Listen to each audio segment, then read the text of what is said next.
kunci lawang suwarga la ilaha illallah ora ono lafadz li fi yaumin kana miqdaruhu khamsina alfasana. Ada istilah lagi ka alfisanatim mimma ta'udun.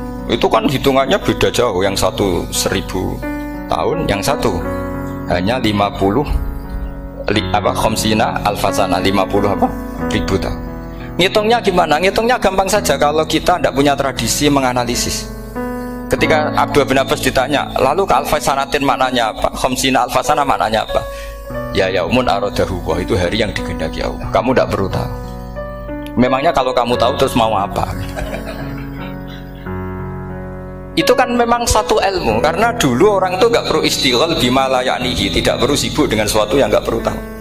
Malah orang dulu itu punya jargon wa inna minal ilmi la jahlan. Sebagian ilmu itu jadi bodoh.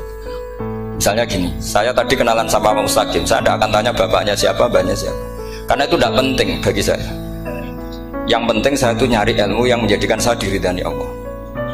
Sehingga orang dulu itu kalau kenalan itu nggak pernah tanya, karena dianggap nggak penting. Itu makam sama, kamu tahu 100 tahun itu apa, atau 50 tahun itu apa, 1000 tahun apa, itu udah penting cara Abdul bin Abbas. Wasal amma yurdika, kamu tanya apa yang menjadi ridhonya Allah Ta'ala.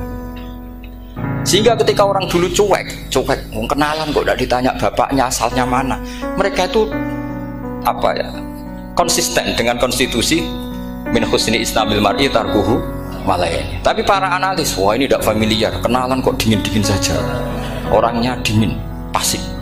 Ini tidak pasif, ini tarku malayani. Jadi gak sambung, memang calon wali sama calon rektor itu tidak sambung. Jadi memang gak sambung, cara berpikirnya beda. Makanya saya mohon ini apa ya, ya itu tadi saya sudah cocokkan sama Gus Dur. Jadi kalau kamu daftar ya monggo. Nanti saya tidak tahu yang nanti jadi ketua saya Pak Gus Dur, tidak tahu saya. Jadi, ya saya teruskan ya tentang sanad ya, karena ini yang ditulis di materi ini sanad. Saya mohon sekali, sanad itu kamu yakini sebagai fardun min afrodi dzalikal jam'i. Karena sekali kamu punya sanad ahad itu merusak Quran. Karena hadis ahadis saja masalah, apalagi Quran. Dan Quran definisinya adalah lafadz sing mangkul ilaina bitawatur. Ada kata apa? Bitawatur. Makanya saya itu kalau nulis ya minhum, jadi harus ditambahi min. Di antara sahabat yang diambil tadi Abdurrahman As-Sulami sama Zirin bin Hubas adalah Ali, Utsman, Ubay bin Ka'ab, Zaid bin Sabit. Tapi itu mesti ada yang hilang banyak. Saya akan hitung saja secara logika ya. Dan ini pasti benar, nggak mungkin benar tapi pasti benar. Ada ayat sing nazalat fi Abi Bakrin, tentu Abi Bakar lebih tahu. Kayak masalah hijrah. Mesti jelas la tahzan iz qala li sahibihi la tahzan innallaha ma'ana. Ada ayat yang jelas tentang Aisyah kayak hadisul ifki. Innal ladzina ja'u bil ifki usbatum minkum la tahsabu syarral lakum bal huwa khair. Itu jelas Aisyah lebih tahu. Ada ayat yang turun tentang Umar, yaitu tentang Asra Badrin. Laula kitabun minallahi sabaqa lamassakum fima madabun. Terus ada ayat yang lebih spesialnya Utsman. Sekarang cara disiplin ilmu harusnya kita talaqi dzalikal lafzi atau talaqi riwayah fi hadisil ifki an Aisyah wa fil hijrah an Abi Bakar wa fi riwayatil farqi bainal haqqi wa bainal batil dari Umar. Karena ya ayyuhan nabiyyu hasbukallah wa man ittaba'aka minal mu'minin, itu asbab nuzulnya Umar. Ali tentang ayat hadani khosmani ikhtasamu fi rabbihim, itu jelas nazalat fi Ali. Secara disiplin ilmu, kalau kamu ingin disiplin riwayat harusnya sanadnya seperti itu. Makanya kalau Aisyah dibantah tentang hadisul ifki, ayat itu turun tentang saya. Jadi ilmu saya, kata Aisyah, nggak merah kalah dengan kamu. Tapi kita tetap saja pakainya. Makanya Abdullah bin Mas'ud itu masyhur, nggak terima dia disejajarkan dengan Zaid bin Sabit. Ketika dia tidak termasuk tim lajnah untuk Rasam apa? Utsmani, dan dia nggak mau memang. Itu Utsman coro sekarang dimaki-maki, kamu melibatkan Zaid bin Sabit yang saat saya sudah bela Nabi, dia masih di rahimnya orang kafir. Karena Zaid bin Sabit ini junior sekali, bukan sekedar junior tapi junior Terus kata Abdul Nasir, saya ini sadisu sittatin fil Islam. Saya itu masuk Islam ketika orang Islam tinggal baru 6. Disaingi orang yang Islam kemarin katanya. Nggak mau dia.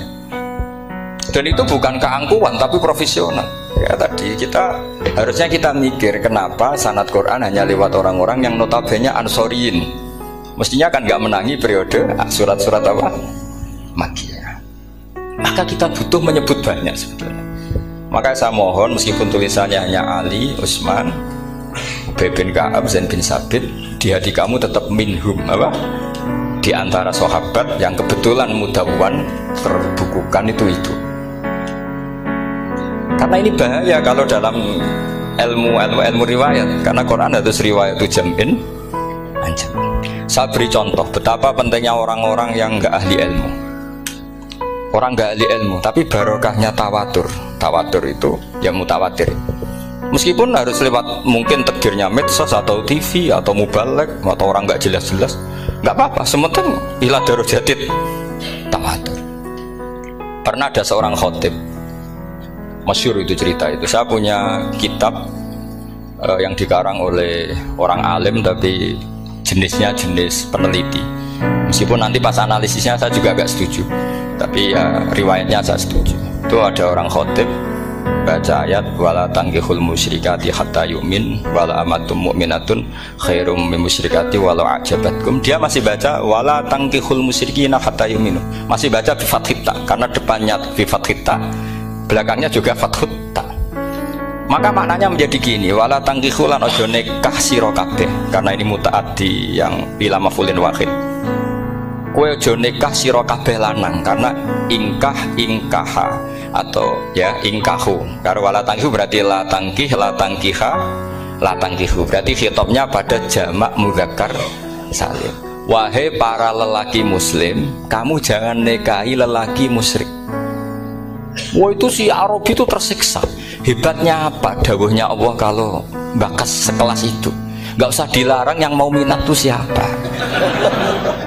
Karena maknanya jadi wala tangkihu, kalian para orang Islam lelaki jangan menikahi lelaki musyrik. Sing pengen nikahi Donald Trump ya sopo kan gitu.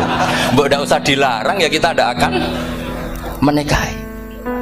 Nah kebetulan yang pinggirnya khotib ini orang alim. Jari-jari yang alim itu khotibnya sing goblok, aslinya ayatnya rangono. Ayatnya gimana? Itu bidomita wala tungkihu. Ketika wala tungkihu maknanya menjadi benar, karena wala tungkihu lan ojo nikahno sira para wali, khitabun lil auliya, bukan khitab pada lelaki tapi khitabun lil auliya. Wala tungkihu lan ojo nikahno sira kabeh ayyuhal auliya, para wali-wali, banatiku meng anak wedok sira kabeh, ojo mbok nikahno al musyrikina ing lanangan musyrik. Berarti di sini menjadi pelarangan para wali yang punya anak putri. Wali dilarang menikahkan anak putrinya ke lelaki musyrikah. Jadi itu kamu kalau ngaji itu jangan sembrono, jangan pas kiai ini ngantuk wala tangkihu lolos terus dapat sanad wala tangkihu. Oh saya pas setor yang nggak ditegur itu kemungkinannya kan dua kiainya tidak pati dengar. Paham ya? Atau kamu ngawurnya pinter sehingga nggak konangan, nyerobot saja. Tapi bagi kita ahlul ilm itu fatal betul.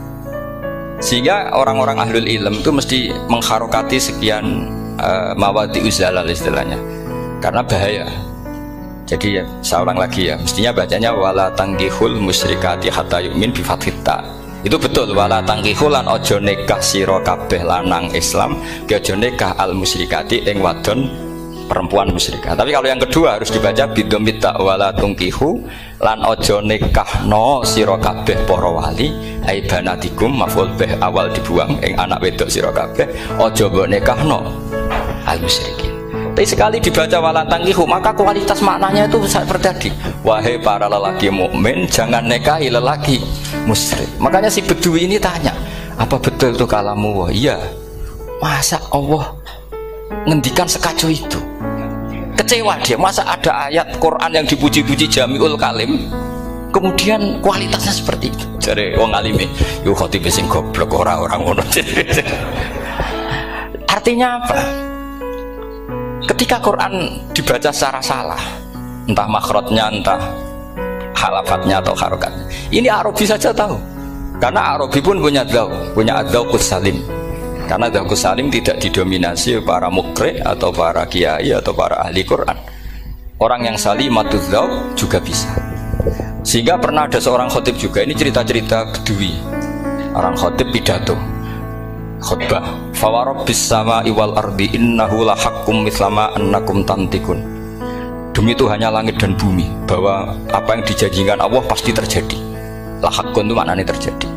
Itu si Arabi tadi langsung tanya ke khotib, Pak khotib, man dzalladzi akhdhabal jalil hatta al-jahu ilal yamin. Siapa yang bikin Allah murka sehingga Allah terpaksa sumpah? Mana orangnya? Karena kalau dalam tradisi balaghah, sumpah itu sudah tersinggung. Misalnya saya punya utang sama Gus Dar ditagih hari ini, hari Selasa. Gus utangnya bayar, paling saya bilang nggih Gus sesuk. Ketika sesuk ditagih lagi, nanti Kamis ditagih lagi. Kalau saya mulai tersinggung pasti wawahi. Jadi orang kalau sampai sumpah itu bukti apa?